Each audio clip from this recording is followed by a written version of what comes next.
Good afternoon. Okay, little sleepy. Once more. Good afternoon. Much better. My name is Céline Peterson, and it is truly my honor to be here and welcome everybody to this celebration honoring Archbishop Emeritus Desmond Tutu on his 90th birthday. It gives me great pleasure to be your host this afternoon, and we'd like to thank Canon Peter Walker and Grace on the Hill for co-hosting this special occasion with the University of Toronto, South African Women for Women, and Zenzele Development Foundation. Before we begin this afternoon's tributes and performances, I would like to acknowledge that we are privileged to gather on this land here in Toronto, Canada. It is the traditional territory of the Mississaugas of the New Credit First Nation. This territory was subject to an agreement between the Iroquois Confederacy and the Ojibwe and allied nations to peaceably share and care for the resources around the Great Lakes. I have to also apologize, this is very emotional for me, I didn't realize.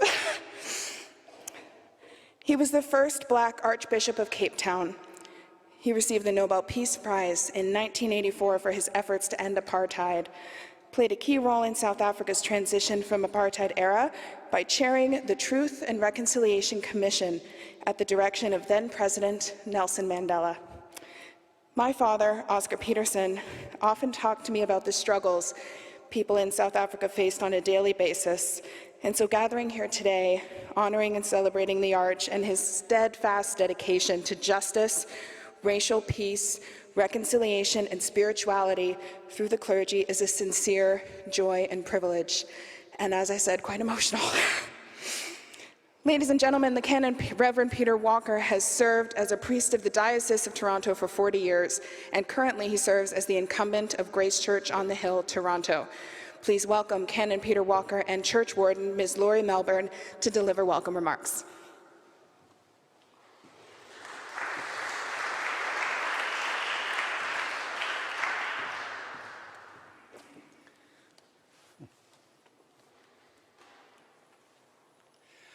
Thank you, Céline, and welcome everyone.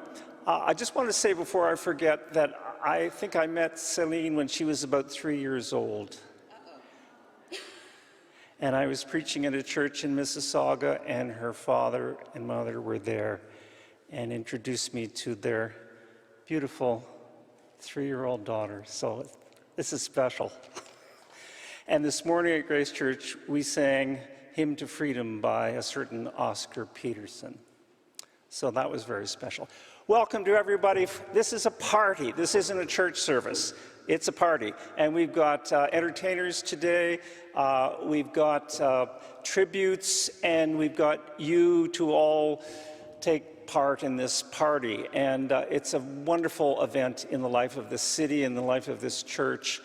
We have many distinguished guests here today. I want to can't enumerate them all, but Archbishop Linda Nichols, the Primate of the Anglican Church of Canada, is here today, and it's so wonderful to have Archbishop Linda here today. Obviously, our guest speaker, the Reverend Professor Michael Battle from the General Theological Seminary in New York City, protege of Desmond Tutu and the author of a new spiritual biography. Michael, you were our preacher this morning, and it was awesome to have you here and just to welcome you to Grace. And I want to say none of this would have happened without the philanthropy, the vision of 2 parishioners of Grace Church, Mark and Betty Tullis, who a couple of years ago said to me they'd like to give a new window to this church. And we talked about what should be in the window, and Desmond Tutu was the first thing they said. We need not just a saint of the Anglican pantheon, but really a global figure, a global saint to inspire us for the way ahead. So I just want to tip my hat to the Tullises for beginning this process, and it's reverberating, and thank you so much. So welcome to Grace Church. Wonderful to have you here for this party, and I'm really looking forward to it. I'm going to let our church warden, Laurie, just say a word. Good afternoon. My name's Lori Melbourne, and I'm a church warden here at Grace Church on the Hill.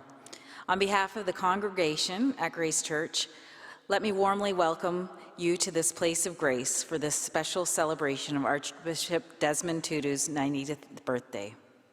An icon of democracy and an officer of society without racial divisions, Archbishop Desmond Tutu has worked tirelessly to foster racial equality, abolish political injustice, and create inclusivity through reconciliation. It's an honor to host this event in celebration of your birthday and our privilege as a church to welcome a wide variety of visitors to this occasion. We extend our gratitude to the guest speakers, the entertainers, and musicians who are contributing their talents to help us mark this birthday milestone. I speak for the whole congregation when I say Grace Church is delighted to be hosting this celebration for a man who literally changed the world for the better. We look forward to hearing him address us from Cape Town. Happy birthday.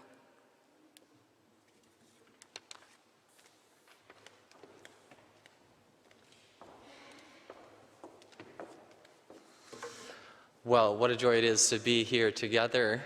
And I have to say, it's a joy for me as someone beginning a career in ministry to do so each Sunday with a saint looking down on me, smiling at me, whatever mistakes I make Sunday to Sunday. So it really is great to have the Arch watching over us. In 1984, at his Nobel Peace Prize lecture, Desmond Tutu ended with these words: God wants us to be fellow workers with him so that we can extend his kingdom of shalom, of justice, of goodness, of compassion, of caring, of sharing, of laughter, joy, and reconciliation, so that the kingdoms of this world will become the kingdom of our God and of his Christ, and he shall reign forever and ever. Well, as we gather to celebrate one of the great fellow workers of God in our own time, let's begin with a prayer. Please pray with me. Gracious God, we give you thanks for the many fellow workers you have raised up in our time. And we give you thanks especially this day for Desmond Tutu, for his life and witness. We ask your blessing on him as he begins another year.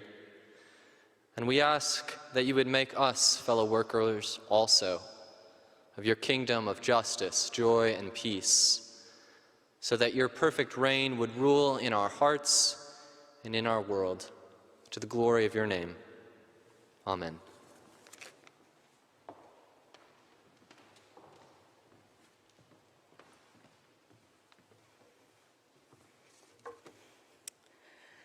Thank you, Canon Walker and Ms. Melbourne, and that was Reverend Micah Latimer Dennis, who was born in Cape Town, South Africa, and we thank you for your blessings. I'm reminded of the South African fallacy of Ubuntu, which means I am because you are. We are all connected and can only grow and progress through the growth and progression of others. Thank you to all the donors who have made the establishment of this bursary possible, and all who have contributed to the ambitious cause of keeping the legacy of Archbishop Desmond Tutu alive.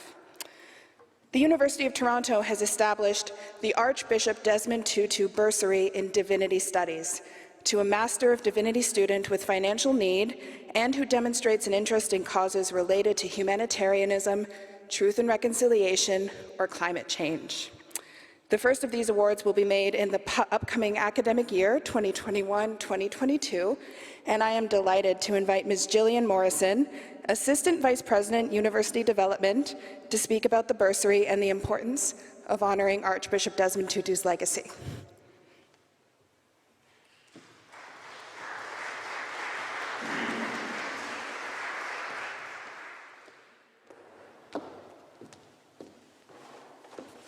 Thank you very much, Céline. It's wonderful to be here this afternoon on behalf of the University of Toronto.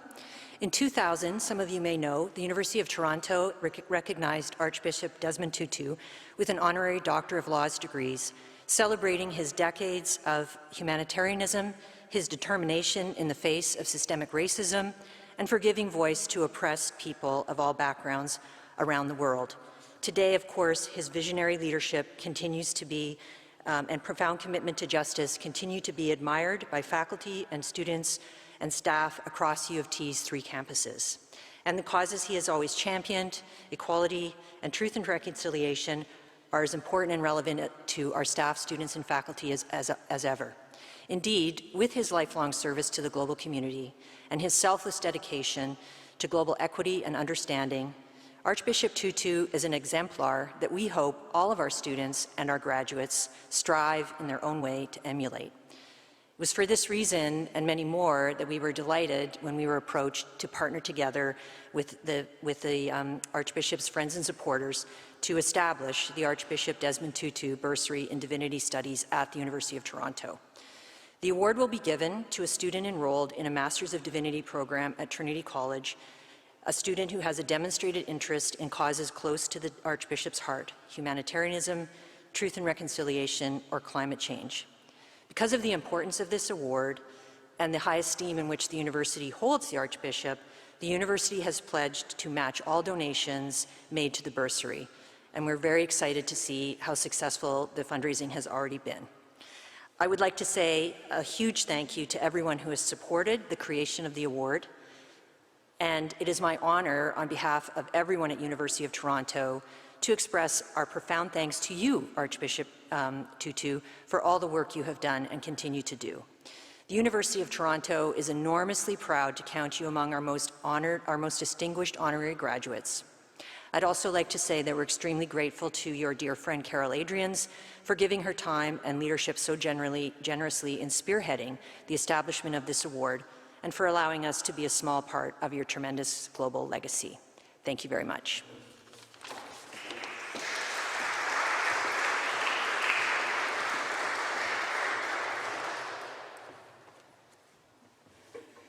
Thank you, Ms. Morrison. I can only imagine the lifelong impact that having this opportunity and this recognition and this help, especially in the name of the Arch, will have on the students. So this is quite spectacular. Tap dancer, performer, choreographer, speaker, and believer, Travis Knights is realizing his dreams, pounding rhythms on wood floors all over the world. His talent and dedication have earned him audiences in Shanghai, Dusseldorf, Paris, New York, and Vancouver, just to name a few. The Arch has always been joyous at events he attends by singing and dancing, whether it be in a church or at any other event. And if he were here with us today, no doubt he would join Travis tapping to love. And we are delighted to have Travis perform here today. Please welcome Travis Knights.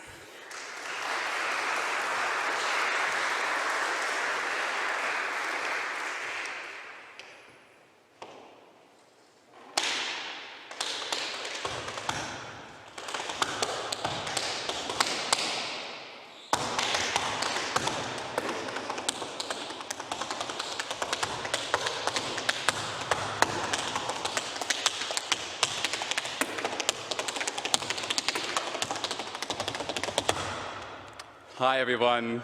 Nice to see you. It is an immense joy, an immense honor and privilege to be here today on such a wonderful occasion. And all I have to offer, all I have to give today in honor of this occasion is the drum. This dance called tap. It starts after the Stono Rebellion in 1739. The powers that be took away the drums from those African people, and that ancestral rhythm was transferred and transformed into the feet. And so I'd like to offer this today as a way to reach back to a land far, far away, reach back to Africa.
Once more, just a little more love for Travis Knights, please.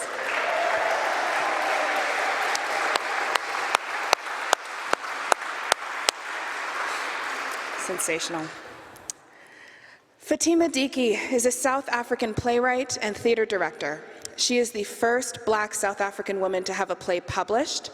She is chair of the South African Women for Women chapter located in Cape Town, South Africa.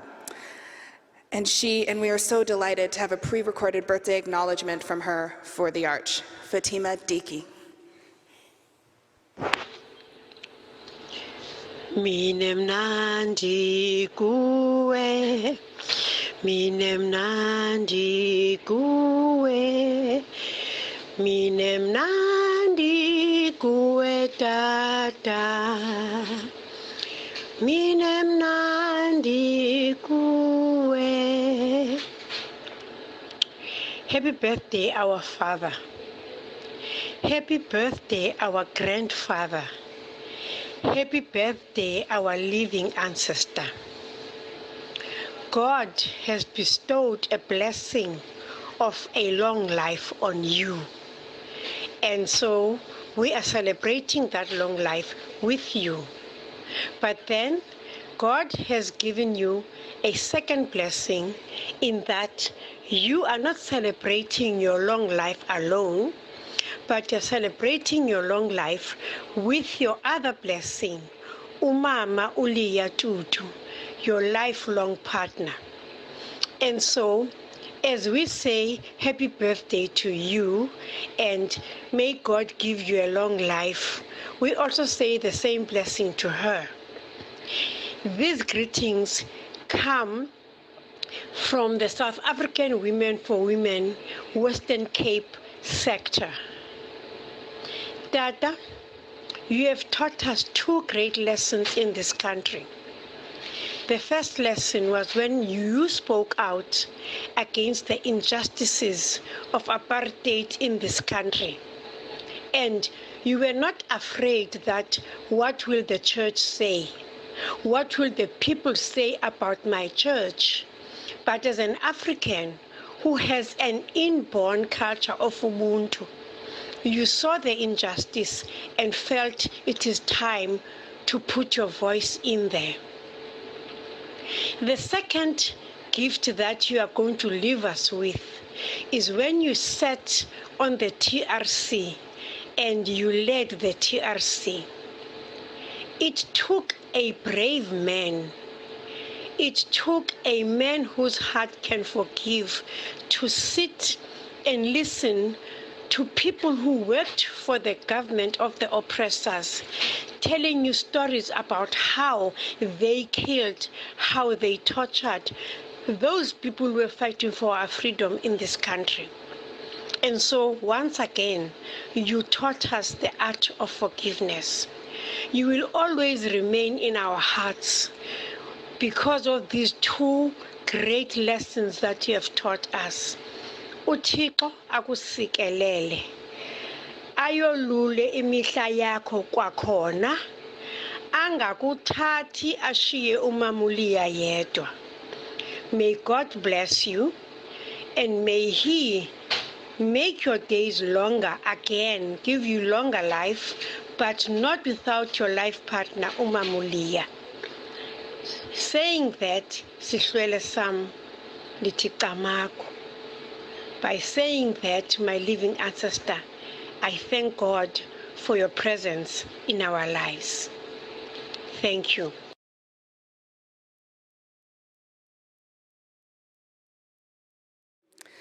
Archbishop Tutu's spirituality was deepened by the monks of the Community of the Resurrection, St. Benedict, the order which Brother Reginald Crenshaw represents, and teaches one about urbi et orbi, work and prayer, and this was pivotal to the life of the person whom we are celebrating today. I ask you now to please welcome Brother Reginald Crenshaw, a life-professed member of the Anglican Benedictine community and Order of the Holy Cross.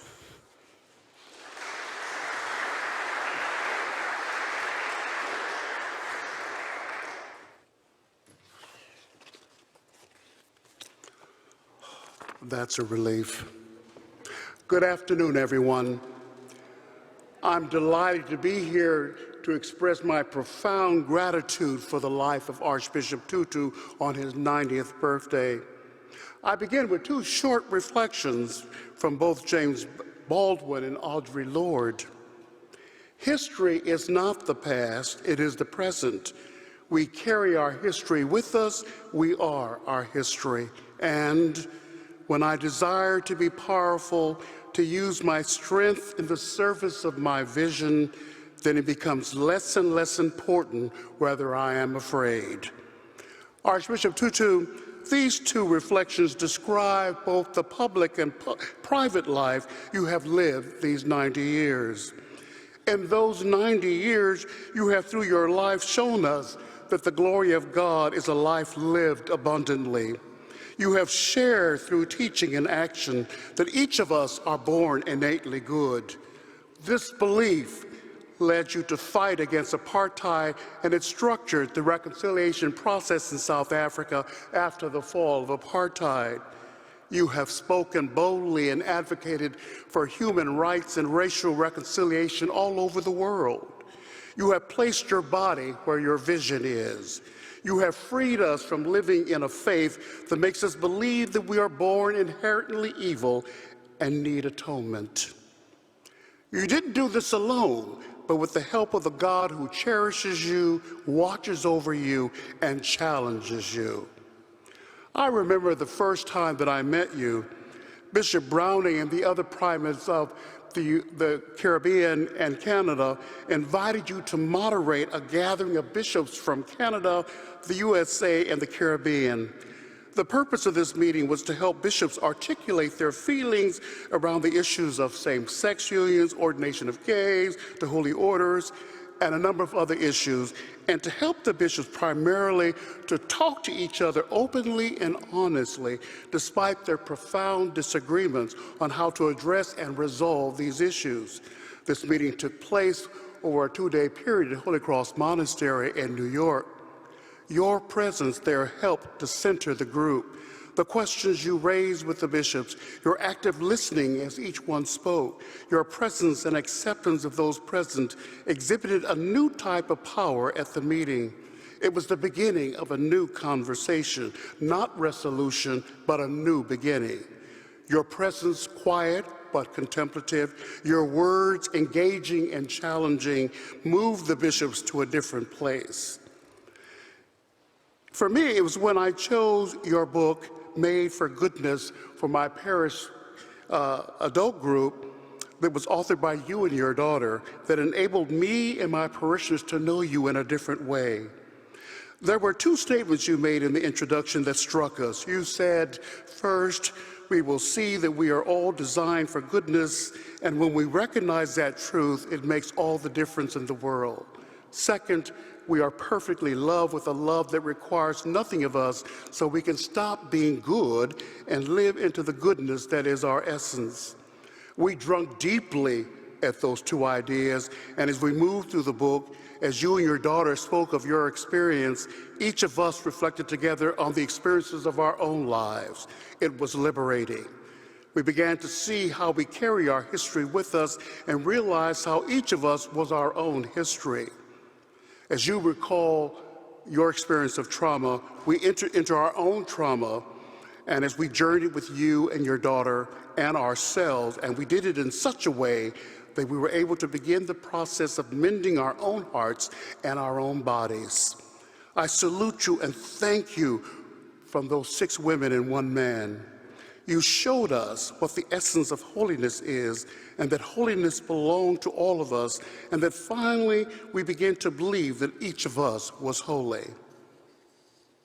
The ending prayer at the end of chapter 1 is my favorite and reflects what you and your daughter taught us. It is a prayer of God speaking to us. God says, I made you for myself, I wanted you, I made you like myself, I made you good, and I made you free. Listen and know that I am near. I am as close as a prayer. I am breathing in your breath. Will you breathe with me the breath of life? Will you claim the joy I have prepared for you? Will you seek me out and find me here? Will you breathe in my breath? Archbishop, This is your life that you have shared with all of us. Thank you. Happy birthday. Amen.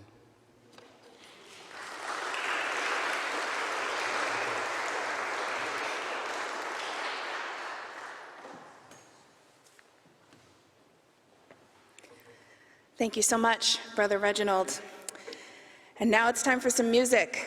Ladies and gentlemen, let's please welcome Jackie Richardson, Canada's reigning queen of jazz, blues, and gospel, accompanied by Robi Botos, Juno Award-winning Hungarian-Canadian jazz pianist, and the last protege of my father, jazz pianist Oscar Peterson.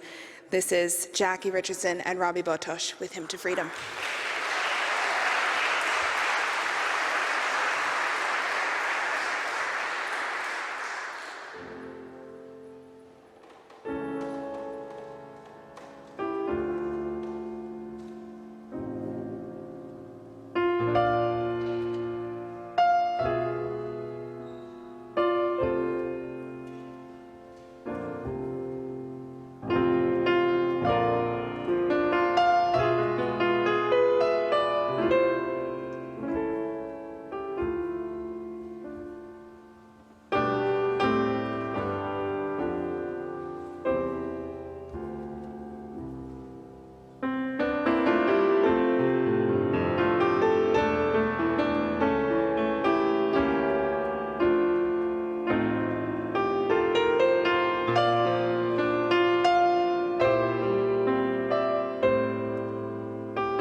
Robi Botos. Where every heart joins every heart, and together, yes, for liberty, that's where we'll be free.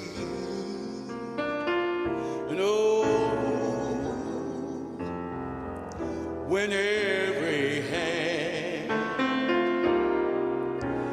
joins every hand, and together molds on destiny, that is when we will be free.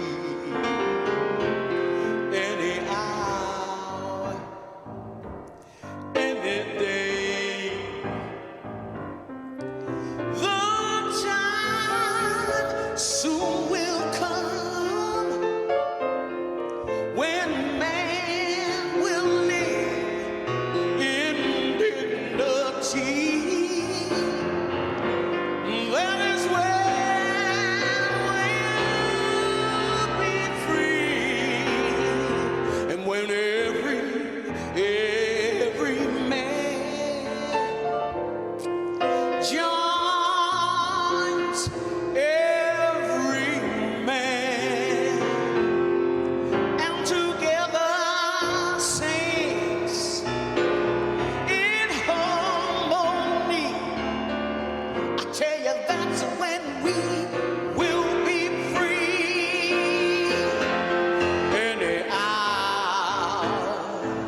every child will live, oh, and sing in harmony. That is when we'll be free.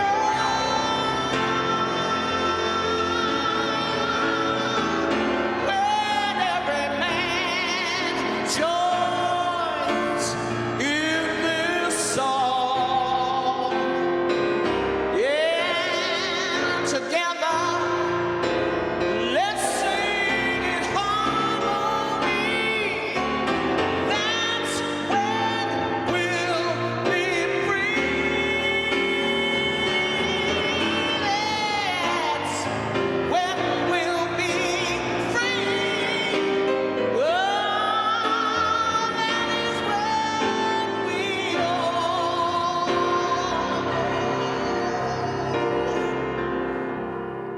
You talk about Ubuntu. Thank you, Archbishop. Thank you for sharing all those principles you've lived through life. We want to thank you. We're so glad, Robi and I, to sing this song of hymn to freedom.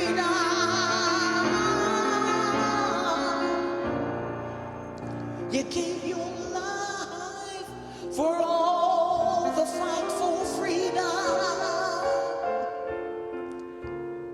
Happy birthday to you. Happy birthday to you. Happy birthday to you.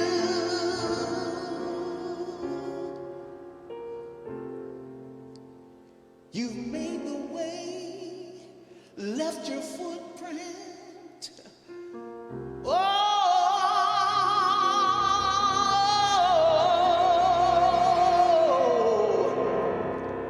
made it possible for the dream for us to be free.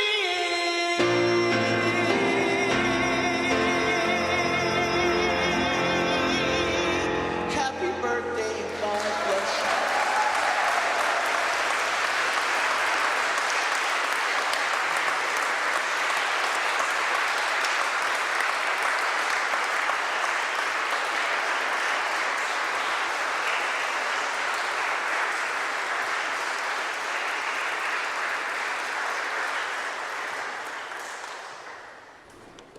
Jackie Richardson and Robi Botos.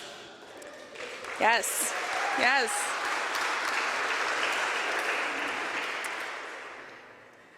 See, and what happens is things like performances like that happen, and then I'm destroyed, and on a day when I'm already very emotionally on edge. So this should be interesting. But ladies and gentlemen, as we celebrate Archbishop Tutu's 90th birthday, what better way than to bring to light the inner landscape of Archbishop's spirituality, the mystical grounding that spurred his outward accomplishments, which often go unseen. It seems deeply fitting that the launch of Dr. Michael Battle's insightful biography about Archbishop Desmond Tutu should be the catalyst to bring us together at Grace Church on the Hill today. We are privileged and proud to host Reverend Michael Battle here this afternoon.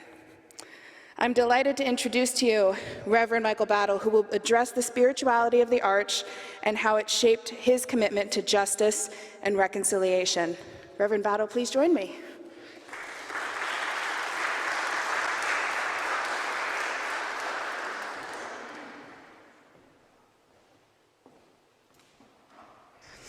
Thank you so much for joining us today. I'm so happy to speak with you, and first, congratulations on the completion of this book. I have been reading it for the last 3 weeks.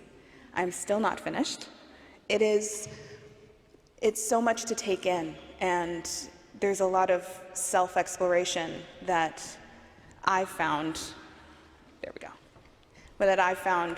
since I've started reading the book, and I'd really be interested in hearing from you about, first and foremost, your journey with writing this book. What made you want to do it? How was it completing it? How long did it take you? Everything you'd like to share.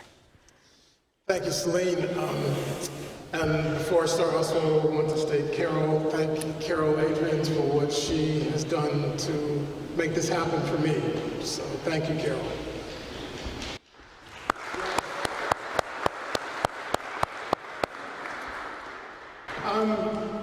I really feel as though the book came out of my experience with Tutu.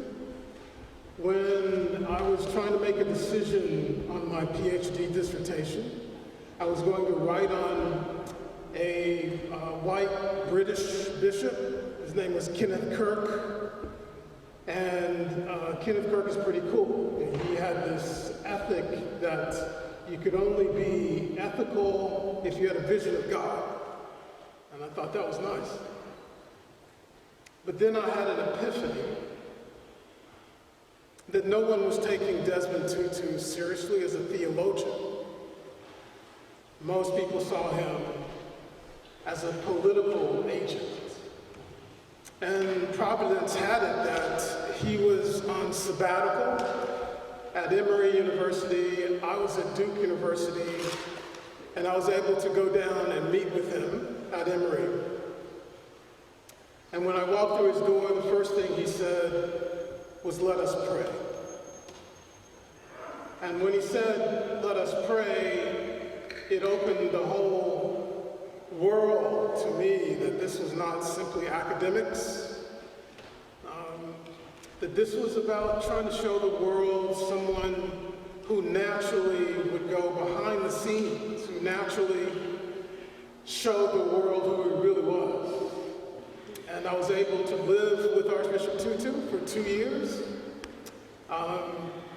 And the discovery that I had living with him is that he is even more powerful behind the scenes than he is in front of cameras and thousands of people.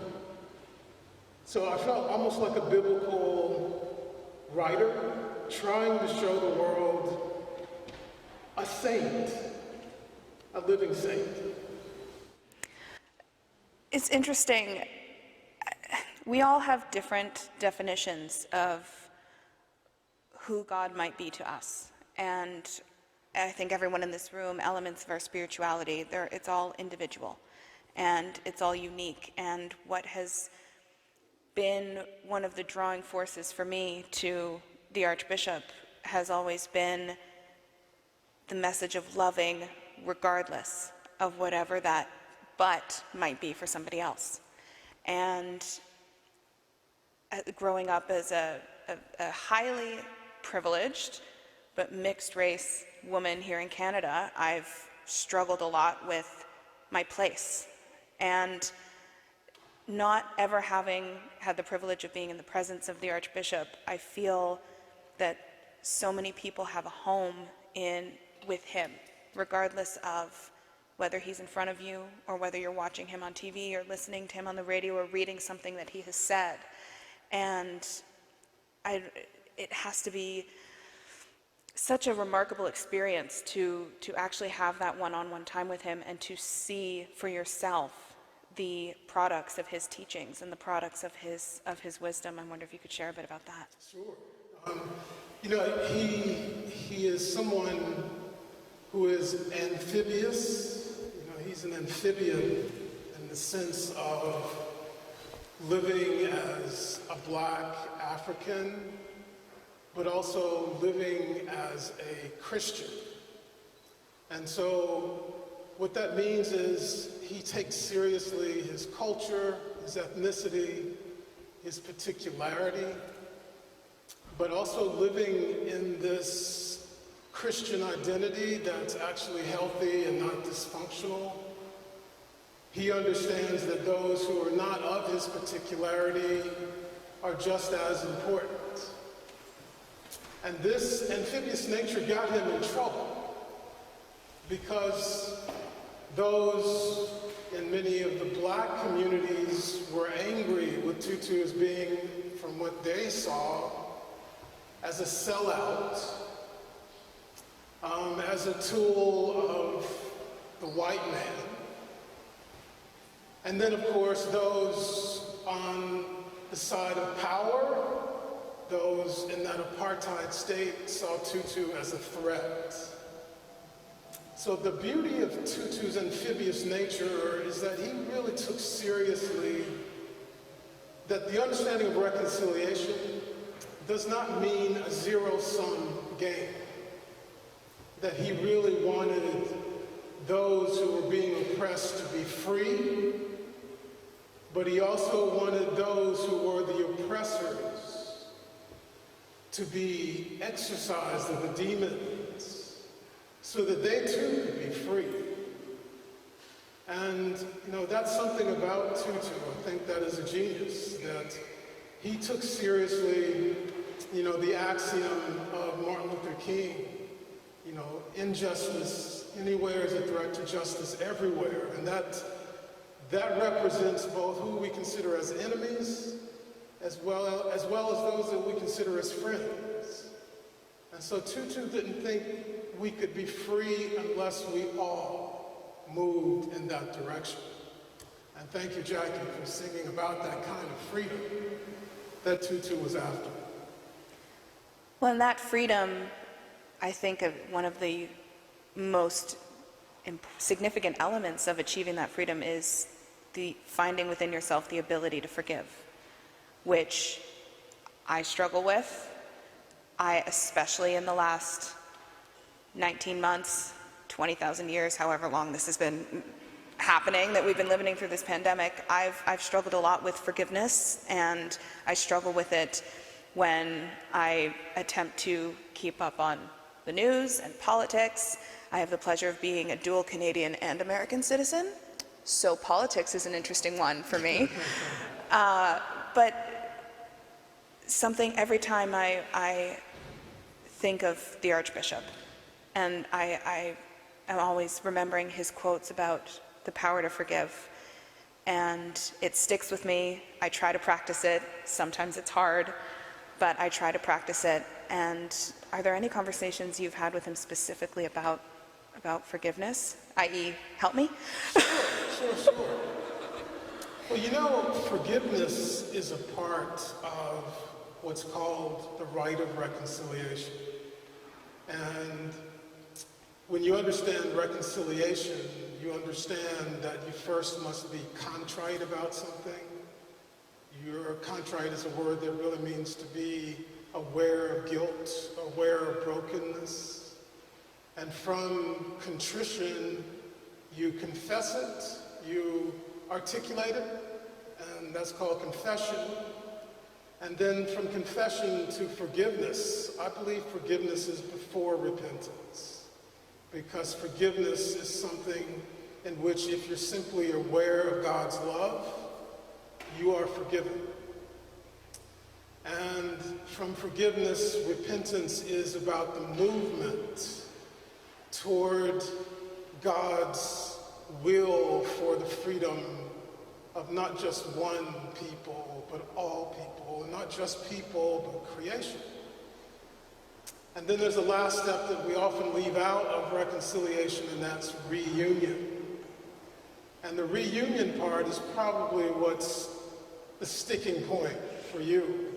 Because reunion often is about unearned intimacy. People misinterpret reunion. You can't really be friends with someone that you are not in proximity with. You can't force intimacy. And you can't wake up one day and say, you're going to be my best friend. That has to be discovered. You discover who your best friends are. You discover through the loyalties, the histories that people have with you, being there at the right time. So you can't force reunion. You have to trust that. You have to give that to God. But forgiveness is wrapped up in all of that. And the problem with Christians is we often have cheap grace. And we try to force an intimacy that is not there. So, for example, in Charleston, when Dylan Storm Roof killed a Bible study, The Charleston civil service people were trying to force those who had been murdered to talk about forgiveness. This is like the day after. And that's not true forgiveness. True forgiveness is understanding the tragedy, mourning, going through the stages of anger. And as you move through those rites of reconciliation, we can discover forgiveness. We discover it when we make ourselves available to God's love. And so Tutu has become famous for forgiveness, especially his book, No Future Without Forgiveness. But we have to get out of a superficial Walmart kind of forgiveness and move toward a deeper understanding. Thank you. Thank you. Last night, I had the pleasure of sitting down for dinner with you, and we were talking about legacy. And I expressed that something I struggle with for what is now almost 14 years since my dad passed is posthumous acknowledgement of his legacy, which is going to happen regardless. There's always going to be something with public figures whom we adore. There are always going to be tributes. Not everything is going to happen in their lifetime. But I have a hard time with the fact that there are some wonderful things that I know would really humble my dad and make him so proud that I wish he could have seen and been here for. And the same goes for other people in my life whom I love, my godfather, my aunt. There are so many people. And that's why I think it's so special and important that we're sitting here today celebrating Archbishop Tutu while he's still with us. And it's that the notion of legacy, it's such a daunting word. It's such a big word. And in thinking about how Archbishop Tutu's legacy would be celebrated and should be celebrated while he's still with us, you think back to the fact that he is somewhat of a controversial figure in certain circles. And so I know that part of your journey is introducing people to his work and his teachings. And I'd love to hear from you a bit about the importance of strengthening his legacy while he's with us.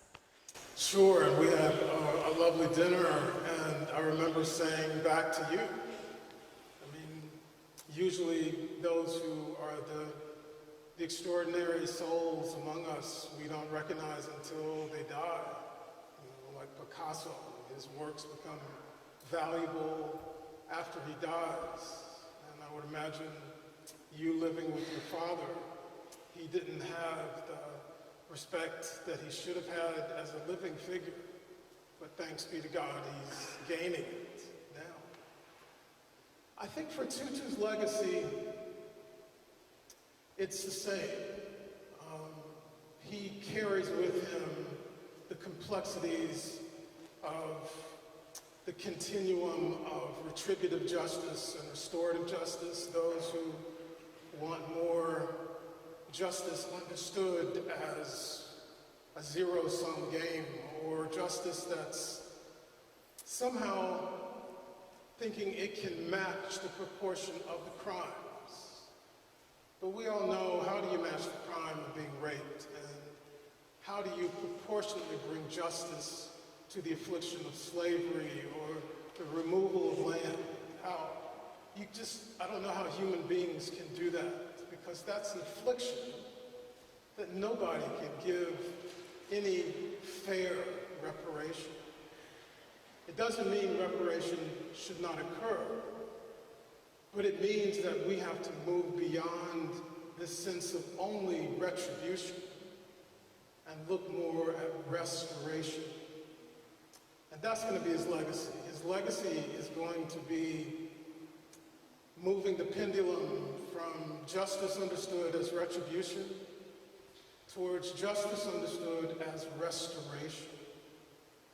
And And I think Tutu, his legacy will also be what we talked about in terms of forgiveness, his ability to say the word forgive without cheap grace.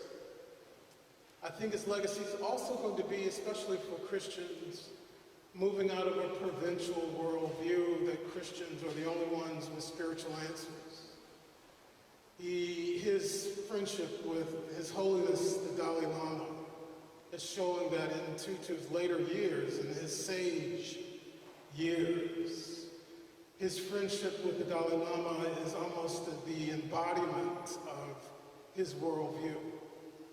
That we must be open to those who are different from us, not just on ethnicity, culture, socioeconomic status, but religiously. That's going to be a legacy that he brings, as well as, lastly, I think, for much of our history, Christianity has looked very bad.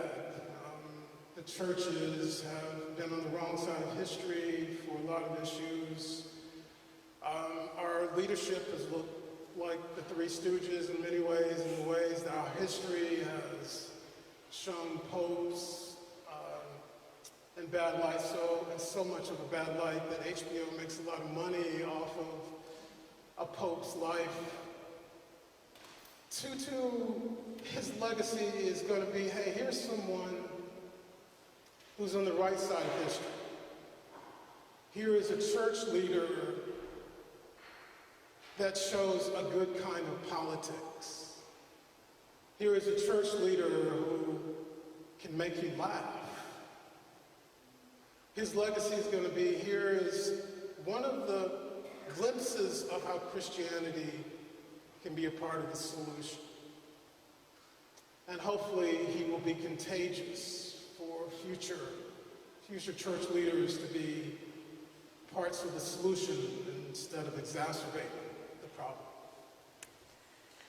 I want to end on the topic of gifts and lessons, and I very much believe that when you're given a gift, it's the real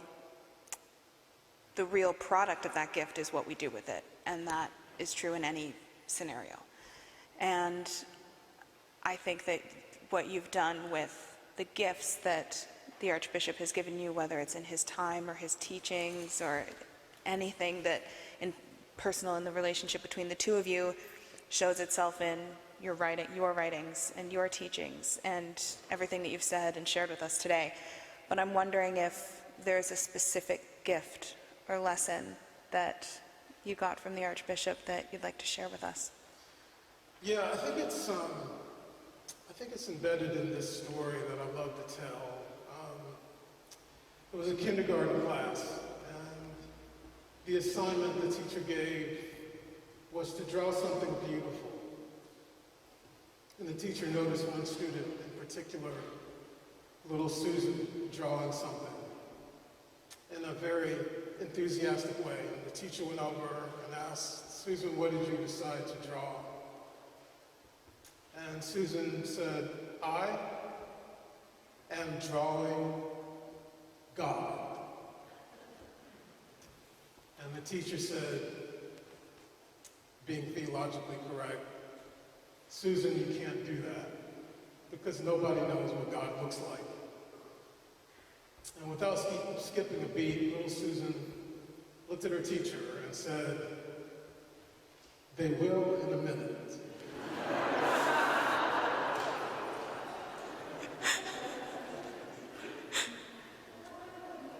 I think that story represents, for me, my relationship of living with Archbishop Tutu. An existential vision of God. And it's not that I'm a sycophant, a groupie. It's that there are rare occasions when you encounter a life that has just as much integrity in private as you have in public. I remember Archbishop Tutu, and if you're going to live with him, you've got to pray with him. And this was a early morning, during morning prayer, and someone came and whispered in his ear, and then all of a sudden he motioned to me that I had to come with him, because I served de facto as a chaplain for a period of time, and I drove him around on the wrong side of the road, by the way. He really has a lot of faith in God to let me drive around. I'll keep that in mind. And as we were driving, we just left morning prayer, and we didn't finish. He took up where he left off in morning prayer in the back seat. And he was saying the liturgy, expecting me to reply almost as if we were still in the chapel. And I understood from his life of prayer, praying about 7 times a day, his life of being formed by monks. And I always joke with my kids, when they joke with me, they say I'm trying to make Tutu into Batman or a superhero, usually who were trained by monks. But I understood from Tutu that he believes in God. And that's hard to do, isn't it? And to encounter someone with that kind of faith changes your life. And I think as we think about his legacy, as we honor his birthday, I think the best thing that he offers us is to help us say our prayers, and to know that saying our prayers every day is one of the hardest things to do. And so, happy birthday, Arch, and I'm going to see him in a week's time. His actual birthday is on October 7th, so I'll be flying to Cape Town. Hopefully they won't give me as many troubles as I had coming here to Toronto. Oops. But Archbishop Tutu deserves this attention that we are giving him. And I hope that you will get to know more about Archbishop Tutu while he's still alive. Thank you. Ladies and gentlemen, Reverend Michael Battle.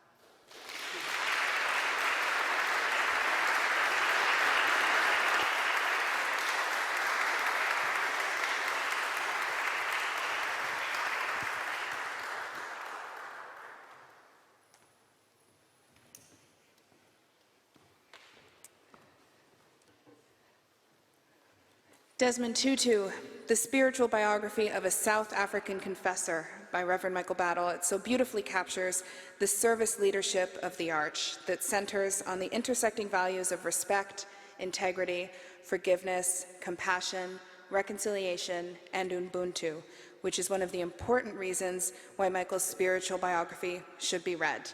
And we have books on site available to you today, so I certainly hope that you will take one home with you. Archbishop Emeritus Tutu appears alongside the Reverend Dr. Florence Lee Tim Oy in a glorious new stained glass window in Grace Church on the Hill here in Toronto. The church's goal in adding this window to its edifice was to commemorate modern-day saints of the Anglican Communion, people whose spiritual journeys resonate for people today.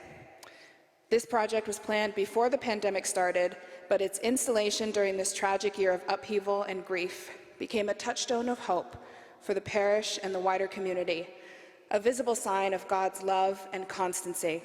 It's my pleasure to invite Mrs. Betty Toulis and Mr. Lorik Alban Bakimoto to provide us with further comment about the window.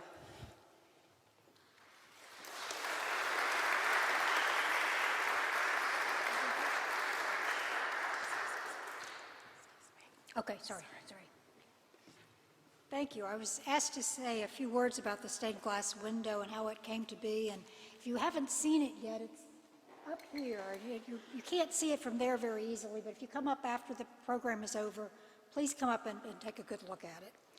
As Céline said, we started this process long before the pandemic started, and though the winds of discontent were certainly swirling then, What we wanted to do was to create a window that showed God working in the lives of people today or in recent history. We wanted to show Anglicans with some sort of connection to Canada. Desmond Tutu and Lee Tim Oy came immediately to mind. The design was commissioned and ordered a good 2 years ago. When one comes to a place called Grace, it seems natural to think that perhaps it was the grace of God that led our steps in this direction. With its installation last year and dedication almost exactly a year ago, the timing could not have been better. A window of hope during a very bleak time. Before I close, I want to mention that the window is dedicated to Canon Peter and Jenny Walker for their ministry of hospitality, so evident both in this parish and in the wider community. And on behalf of everybody at Grace Church, happy birthday, Desmond Tutu.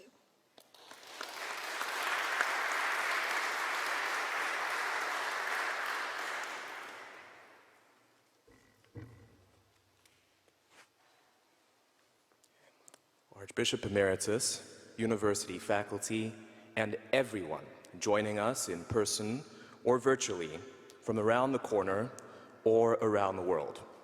I'm humbled to play a small role in this 90th birthday celebration.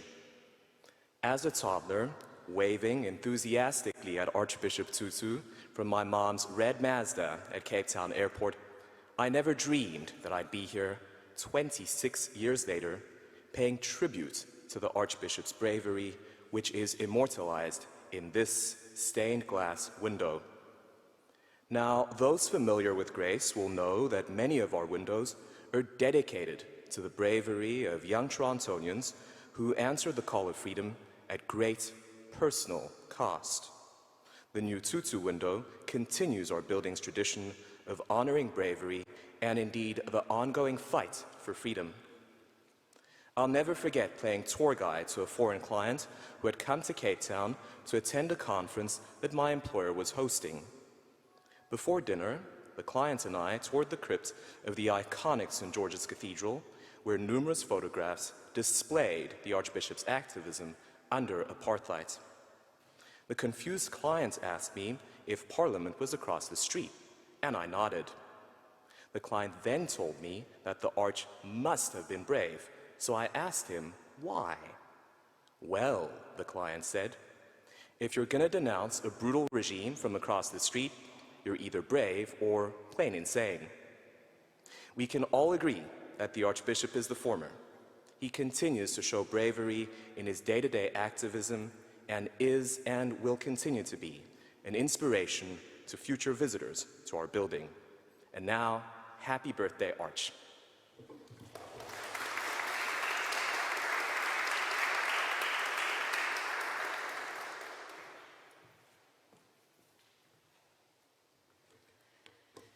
Thank you so much, Mrs. Tulis and Mr. Bacamito. This is a true inspiration. We're so lucky to be able to admire the window for years to come. And now the short video that you're about to see showcases the tremendous work of the Arch and Mama Lea's official foundation in Cape Town under the overall theme, Courage to Heal. We hope that you will all support this tremendous legacy work of a remarkable person who has brought hope and light to the world in a way that few other people have. Please enjoy the video.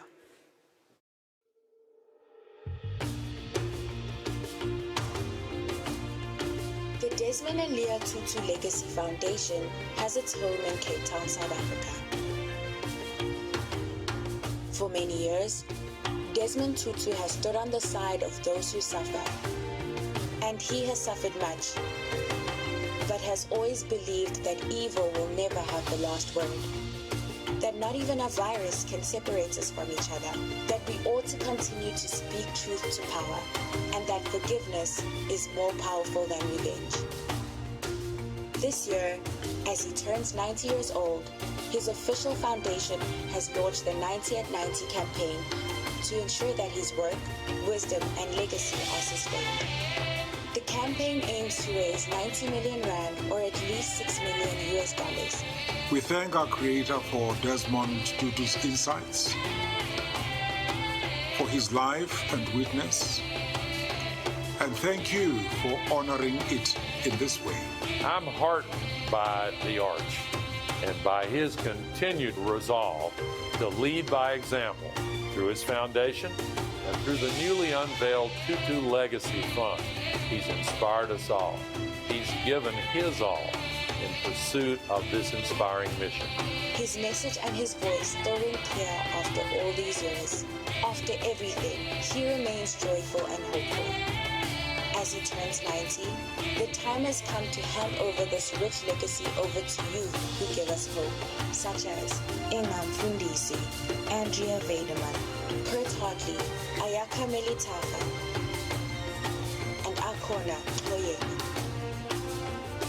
I pay tribute to you, Dada. Your legacy will live on through each and every one of us. As part of the youth of South Africa, I'm proud of the struggles that you have fought for this and many other nations. Be assured that we will take the baton you have given us and run with it. We love you and we thank you for serving as a beacon of hope and an inspiration to many. They work for climate justice and equality. They work for women's equality. They are showing the way. Now is the time for global justice. Now is the time for an Ubuntu that includes all. Kinako, the time has come. Will you support the 90 at 90 Tutu Legacy campaign? I am because you are. My success and my failures are bound up in yours.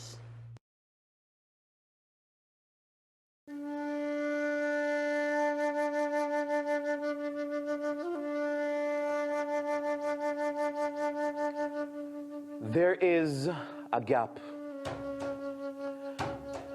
between umbilical severing and the time the rhythm in our chest stops beating. This gap represents stories, chronicles of our work here on earth. The question is, to what kind of stories are we giving birth?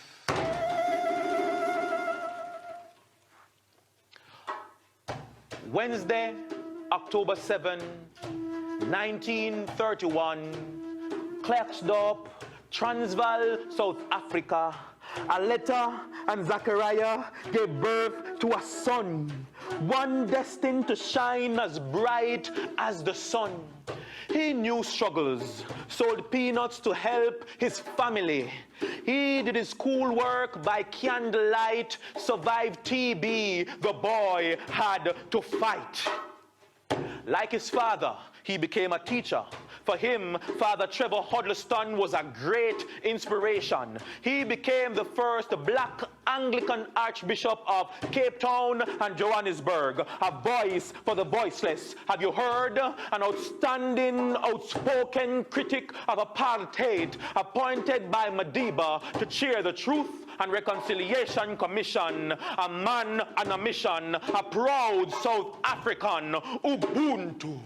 Today we clap hands in celebration of the birth of a great man, a teacher, preacher, speaker, change maker, a people lover with a great sense of humor. I speak of none other than Desmond Impilo Tutu. Happy 90th birthday to you who epitomize the principles of Ubuntu. I am because we are. I am because we are. I am because we have come a long, long way.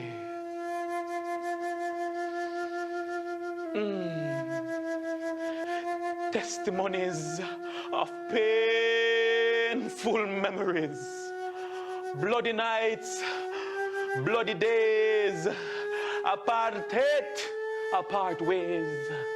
Black people were forcibly removed from their homes and deposited into Bantustans, thrown into poverty and tribulation. Segregation was their development plan.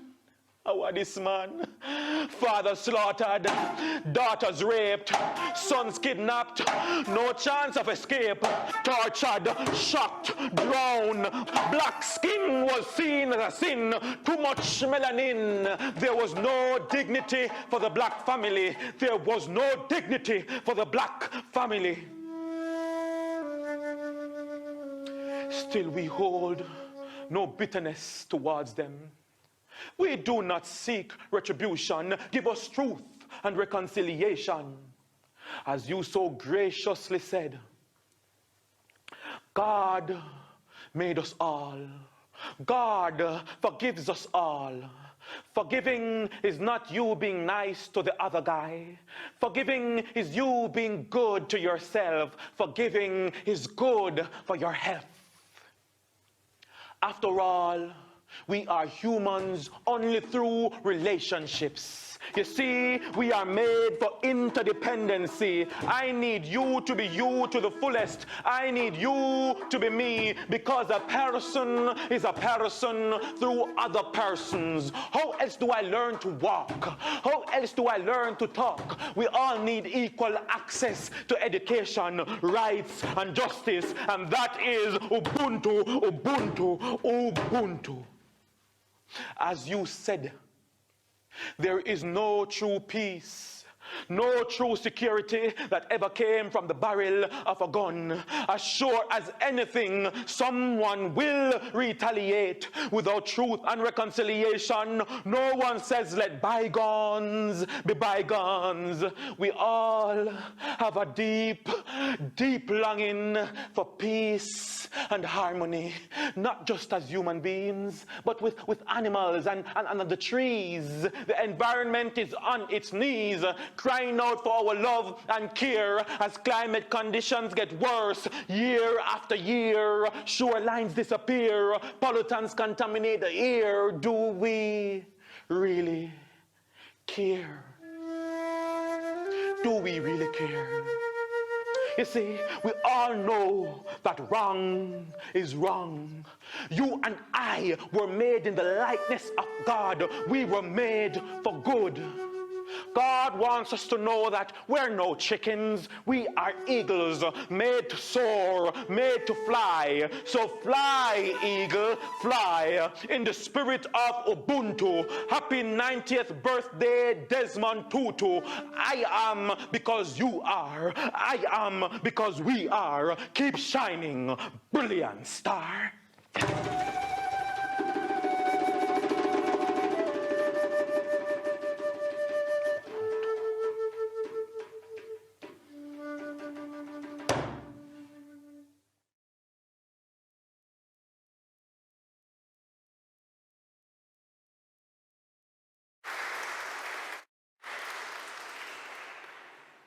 That was the unbelievable talent and creative work of Randy Makk.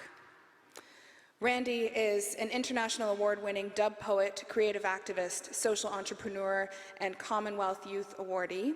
And he is a former youth ambassador from the One Love Island of Jamaica. So thank you very much, Randy. And of course, I would like to also remind you that, as Michael and I discussed earlier, honoring the legacy of Archbishop Tutu is of the most paramount importance, and the work of the Desmond and Leah Tutu Foundation is doing just that. So I invite you to visit their website to learn more about the work that they're doing.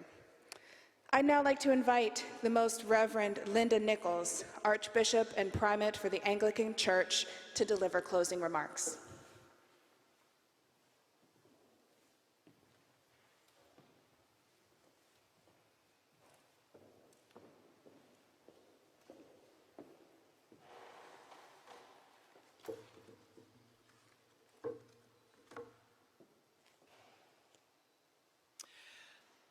Thank you for the invitation to be here today and to have heard such moving and wonderful testimonies to you, Archbishop Desmond Tutu. During my entire ministry in the church, you have been an Episcopal leader as a bishop and an archbishop. As the cries to end apartheid grew stronger and stronger, your voice rang out for justice and equity through the lens of the love of God known in Jesus Christ. It is a voice you have continued to raise, proclaiming the limitless love of God for all God's rainbow people. Like the story of Susan that Michael Battle just told. Many years ago, I heard the story of a child being asked to describe a saint. The child turned and pointed to a stained glass window nearby and said, "Well, it is someone the light shines through." An apt description indeed.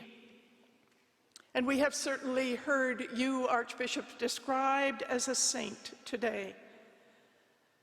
For you are certainly someone the light of God shines through.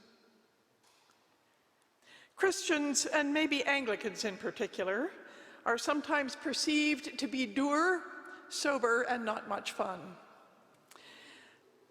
But you exude joy and a love of life given by God to all creation. That is particularly remarkable given the pain and violence of the struggle for freedom that you must have experienced and seen. And you never turned that back. You led the Truth and Reconciliation Commission in South Africa, which became an inspiration and a model for the Truth and Reconciliation Commission here in Canada in our ongoing journey with Indigenous peoples. You have been our inspiration. You have heard and seen and experienced the depth of human capacity for evil and harm, yet you continue to show the face of hope and joy, believing in the goodness of humankind created in the image of God. If we are seeking a mentor or icon of Christian life, I can think of no one better than Archbishop Desmond Tutu.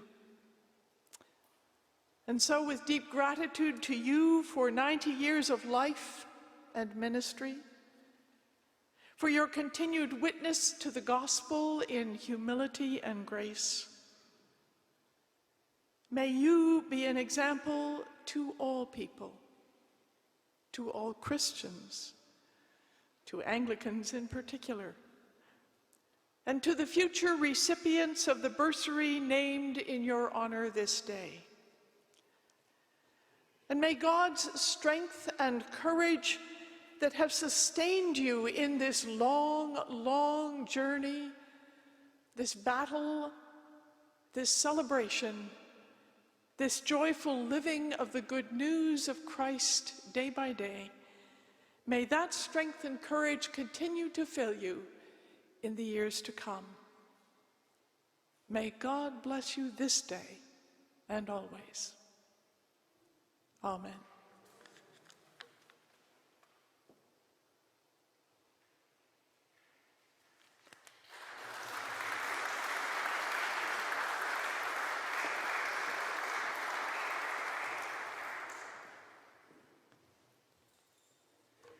Thank you so much, Reverend Nichols.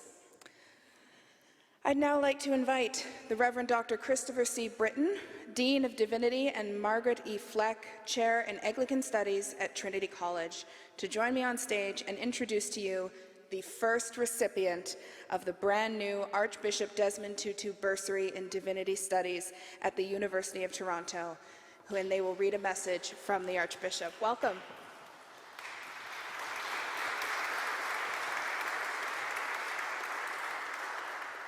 Good afternoon, everyone. I am delighted to be here today, but I'm even more delighted that Trinity College has been given this gift of honoring one of our students every year in the Archbishop Tutu's name, a student who exhibits the passion for justice, for reconciliation, and for creation care.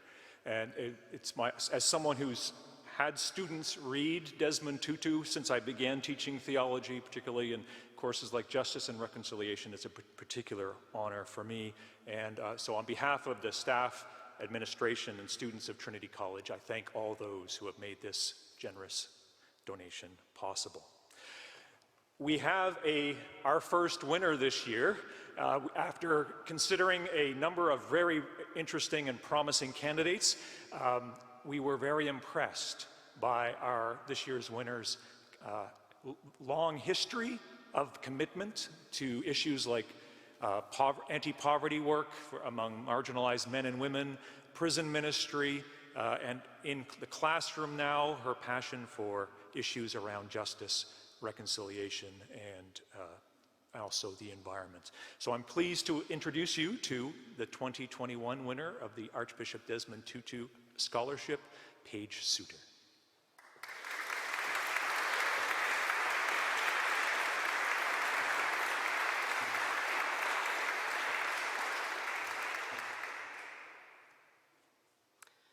It is a deep honor and a blessing to be able to share with you the words of the Archbishop.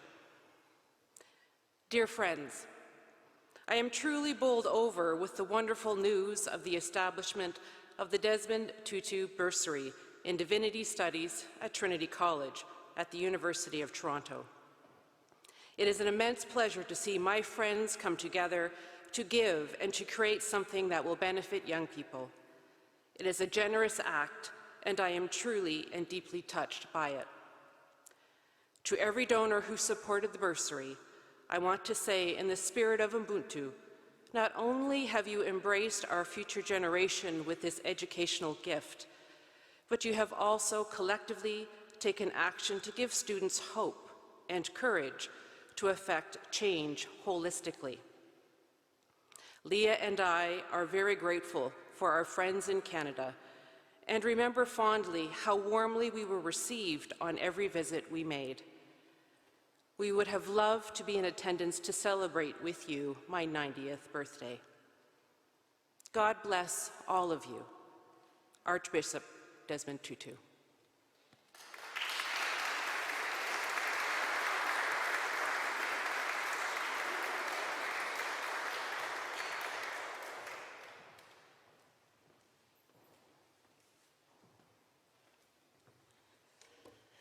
As we near the end of this lovely and deeply special afternoon, I am now pleased to present to you the multifaceted vocalists of the Nathaniel Dette Choral, Canada's first choral group dedicated to the Afrocentric music of all styles, including classical, spiritual, gospel, jazz, folk, and blues, founded and directed by Brainerd Blyden Taylor. Please welcome the Nathaniel Dette Choral.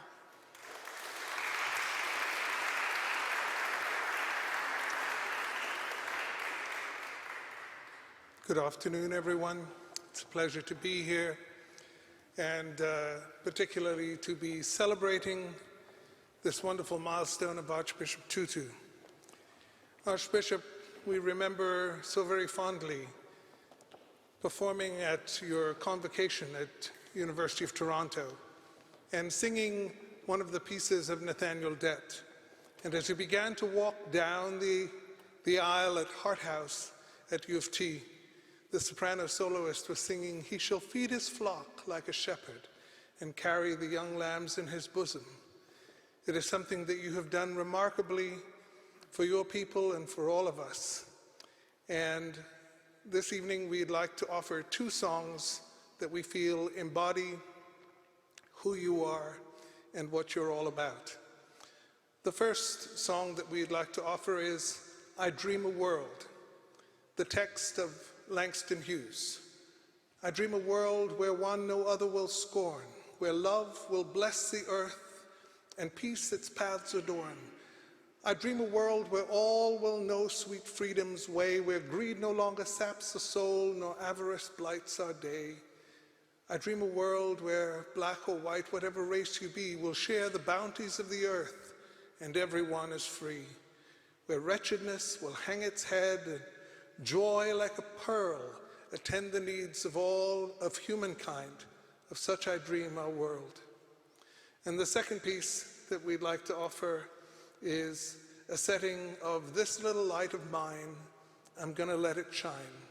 Something you have done so remarkably all your life, and something that you call us all to do in our own right, in our own way. Happy birthday, Archbishop Tutu.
Ladies and gentlemen, the Nathaniel Dette Choral under the leadership of Braden Blyden Taylor.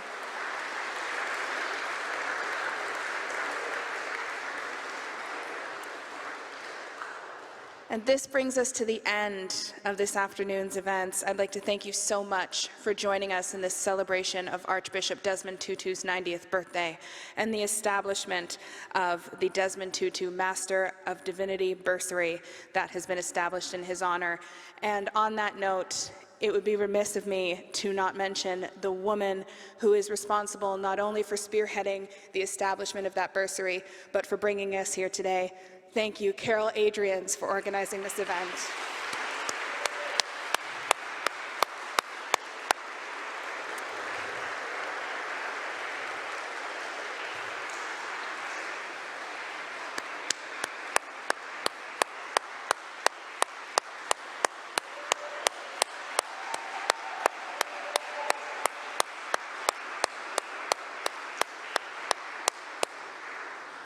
I'd like to invite you now to join us in Parish Hall for some refreshments. Thank you for coming. Please stay safe and stay healthy.